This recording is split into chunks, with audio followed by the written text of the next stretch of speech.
दहीची कढी फाटत असेल तर काय करायचं आज आपण पाहणार आहोत.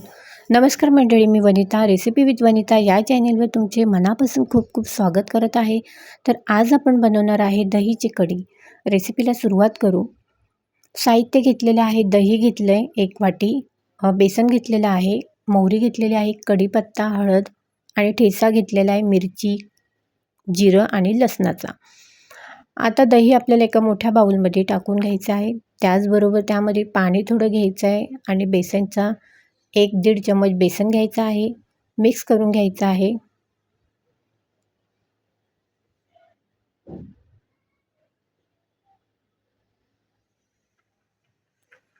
बेसन पिठाच्या गुठल्या राहायला नाही पाहिजे.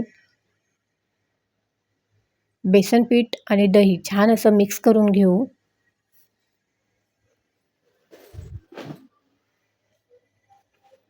मिक्स करून झालेलं आहे. आता आपण फोडणीसाठी मी मिरचीसुद्धा वापरली आहे, बेडगी मिरची तडका देण्यासाठी. आता कढीला फोडणी देऊ. तेल घेतलेलं आहे. तेल थोडं तापलं की आपल्याला मोहरी घालायची आहे.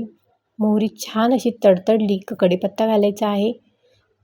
त्याचबरोबर आपल्याला बेडगी मिरचीसुद्धा वापरायची आहे, तीसुद्धा तेलामध्ये टाकून परतून घेऊ.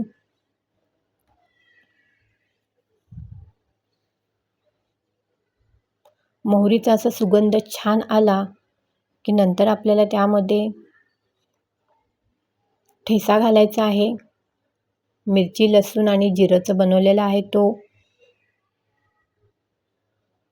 आता हे तेलामध्ये आपल्याला मस्त असं फ्राय करून घ्यायचं आहे.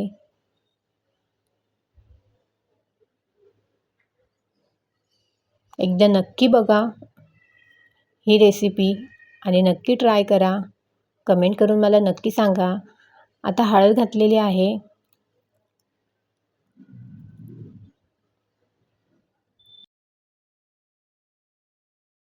छान असं फ्राय झालेलं आहे.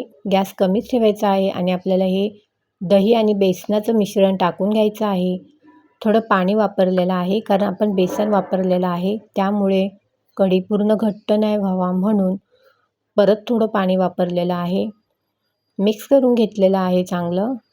आता गॅस तुम्ही फुल ठेवला तरी चालेल. मीठ वापरलेलं नाही आहे मी.